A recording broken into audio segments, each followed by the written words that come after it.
So what if I told you that the harder that you try and fight cravings, the stronger that they actually get? That's because cravings aren't just about willpower or self-control. They're actually about the brain wiring. And the real key is reshaping your brain's reward system so that the cravings shrink on their own. And the science show that that is actually a very achievable and possible thing for you to do. So that's exactly what we're going to be exploring in this video, how to stop the cravings in a natural way based on what we know about how the brain circuitry works with these ultra-processed hyperpalatable foods. But first, welcome to my Renegade Dietitian channel. My name is Bonnie and I am here to share with you nutrition, lifestyle, health, hacks, and facts that are based on both the science, the research, and real-world experience that goes beyond what your typical dietitian is probably going to be talking about and sharing. So if you have watched any of my videos before or you like this one, please remember to subscribe to my channel and like this video and comment below so that I can keep making more of these videos and helping more people. All right, let's get into the video. So have you ever finished a meal and felt extremely full, but then suddenly you had more room for dessert? I am definitely guilty of that more times than I care to admit. But that is not your stomach and that is not your hunger signal saying that you need more food and because you're hungry. That's actually your reward circuits kicking in. So cravings live in the same circuits that control things like reward, memory, and emotion, for example. So dopamine doesn't just give pleasure, it actually creates wanting or a desire for something. And over time, the brain becomes hypersensitive to certain cues like ads and smells or even walking past the pantry, for example. And that is why resisting with willpower alone will always feel impossible, at least at some stages like when you're exhausted or you're sleep deprived and so on. So a really quick hack for you right off the bat is to reduce cue exposure. So for example, like keeping snacks out of sight or out of your bedroom if that's where you tend to snack the most. And by doing so, you immediately weaken the dopamine wanting loop. Now, in saying that, that won't be enough for some people because even when you remove the cues, ultra-processed foods tend to hijack dopamine directly. So as I mentioned in one of my previous videos where I go into detail about dynorphins, and it's in this video series, the first one, when you eat ultra-processed foods, dopamine spikes, right? And then dynorphins crash that dopamine back down. Now that up and down loop is why you keep reaching for more, essentially. But then on top of that, your brain releases opioids and endocannabinoids. So the same systems cannabis acts on, essentially, which make food taste even better and prolongs eating too. So it's basically the perfect storm. Now the fix for this is to stabilize dopamine or smooth the dopamine curve. So balanced meals with things like protein and fiber and healthy fats, they flatten the spike so that the dynorphins don't overcorrect essentially and drop your dopamine too low that makes you want to grab for more to spike it again. So a great example of this with food would be, choosing Greek yogurt with berries and nuts versus a muffin, for example. One keeps dopamine stable and the other sets you up for a crash. Or another example, eggs with avocado on whole grain toast instead of white bread with jam. Okay, so that's talking about the dopamine-dynorphin relationship and what happens on that chemical level when you're eating these ultra-processed foods. But let's also talk about food memories. So a 2025 Nature Metabolism study found that neurons in the hippocampus actually store memories of sugary and fatty foods, as I mentioned in my previous video as well. Now that's why even the sight of a chocolate bar can trigger cravings, even when you're not actually hungry. So the amygdala and the hippocampus in the brain, they work together to tag food and emotional memories. Like, for example, popcorn at the movies, right? Or ice cream after a breakup. Over time, those contexts become craving triggers. So even if you're not necessarily hungry or in the mood for popcorn, as soon as you get to the movies, you're used to having that, you might find that you just automatically want to reach for that popcorn or buy some. So cravings aren't just chemistry, they're actually memory as well.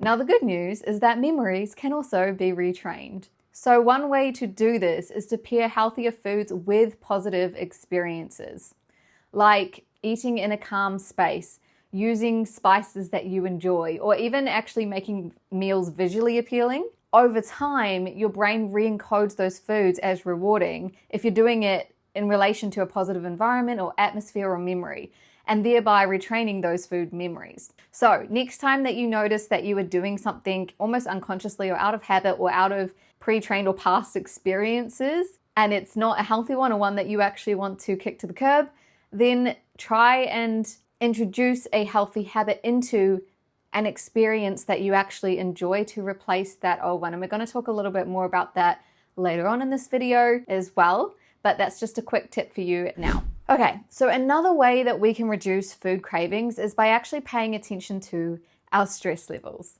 So stress itself actually activates dynorphins and causes cortisol to rise as well, which makes junk food even harder to resist. So the amygdala links stress to comfort foods, which is why emotional eating can actually feel so automatic sometimes and out of your control. And that's why late night snacking often shows up after you've had a stressful day or a really long day and you're feeling exhausted. Now the antidote, so obviously the first one is lowering stress chemistry or trying to reduce your stress as much as possible. But research also shows that things like movement and mindfulness and even something as little as a 10-minute walk can help to reduce cortisol and stress-triggered dynorphins. So sometimes the craving isn't about food at all or even hunger. It's actually stress hormones running the show. And stress is typically, it's one of those things that we all know is bad, but we often don't prioritize doing anything about it, right? So if that is you, this is your little reminder to actually do something about it if you notice that you're stressed on a regular basis especially and you struggle with uncontrollable eating. Reduce your stress levels and you may find that that will help significantly. And now stress isn't the only factor. The same brain region that links stress to comfort food, the amygdala, can also create cravings out of what feels like thin air, even when your body has plenty of fuel. And that is where emotional cravings come in. So these neurons can override the more rational self-control systems in your prefrontal cortex, which is why cravings so often feel emotional rather than logical. It's not about true energy deficit. It's about the amygdala firing up powerful motivational signals that say you need this and that you need it now. And that's why those cravings can feel so intense, and also why you can crave dessert after dinner or feel fake hungry, shall we call it, the moment you're stressed, even when your body has enough fuel. So that makes things like intuitive eating, for example, rather difficult. Now, one way to fight back is by something that I call urge surfing. So instead of fighting the craving, you simply notice the craving as it comes up, ride the wave for 5 to 10 minutes. So what I mean by that is literally set a timer for 5 minutes or for 10 minutes, don't act on the craving, and then let it pass. And the reason for that is because this technique literally dials down amygdala activity and it helps the craving wave fade. Now, if you're still craving the food or whatever it is after that time, then you can set another timer. So it could just be another 5-minute timer, for example, or you can choose to eat. It doesn't matter. But either way, the pause and the waiting, the initial waiting, reduces that emotional intensity. So you are more likely to make a better decision, even if you do decide to eat after that initial 5 to 10 minute timer. Now, here's another kicker. Those emotional cravings, they don't just come from the amygdala in the moment. They are also amplified by your overall mood chemistry. So if your mood is low, your cravings will almost always feel louder. So a 2024 meta-analysis of 160,000 adults found junk food is linked to higher rates of depression and stress. And then another 2025 study showed that depression severity predicts stronger carb cravings, especially for foods combining sugar and fat. Now that's partly serotonin. So refined carbs give a quick serotonin spike, which lifts mood temporarily, but it trains the brain to seek food as an antidepressant. So if your mood is low, your cravings will actually feel stronger. Now things like sleep and morning light and daily movement and therapy, if that's needed, can all stabilize the mood and indirectly reduce those cravings. So focusing on those, if this is a key issue for you, may help with reducing those cravings as a result. Now here's where it all ties together. So when your mood is off, your brain leans hardest on its habits. those automatic routines that are wired into your basal ganglia that we do sometimes unconsciously. That's why stress or low mood often trigger the same old snack behaviors, even when you've been working so hard to avoid them or not do them, and even when you know that they don't help. Which brings us to the habit rewiring part. So the basal ganglia, your habit center essentially, turns repeated food choices into those automatic loops. And that's why you might grab a bag of chips every time that you watch TV, even without thinking of it or being aware that you're even doing it if you've done it enough. So craving circuits are often created with repetition, but that also means that they can be changed with repetition. So if you're wanting to change a certain habit that you notice that you do, and it has become more of a regular thing, so it's something that you can often find yourself doing without putting much thought into it, every time that you swap the habit for something else, it could be something as simple as moving the position that the food is in your cupboard, sitting in a different spot on the couch, something as simple as that. Every time you change that, you're rewiring those circuits in your brain. So for some food examples, instead of physical movement things, you could try popcorn with olive oil instead of chips. You could make a healthy ingredient protein mug cake instead of packaged late night cookies, for example. That will also help with the dopamine spike part, or even mixing up your routine when you're most likely to actually reach for those snacks. Now, over time, the old craving pathway weakens and the new one takes place. But you do have to repeat that enough times for it to sink in too. But that is not willpower again, that's actually rewiring, and that whole process is related to neuroplasticity, so the ability to be able to change the neuron pathways in your brain that dictate and form habits. All right, now here's another thing.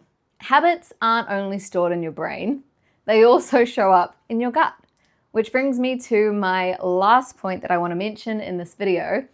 So your gut and your brain are in constant conversation through the vagus nerve, and also hormones like GLP-1 and ghrelin and PYY. So normally these signals tell your brain when you're hungry, right? And also when you're full. But ultra-processed, hyperpalatable foods hijack that exact system. So they blunt or they delay satiety hormones so that your brain doesn't get the whole I'm full message until long after you've overeaten. And it goes even deeper than that. Your gut bacteria can actually shift towards species that thrive on sugar and fat, for example.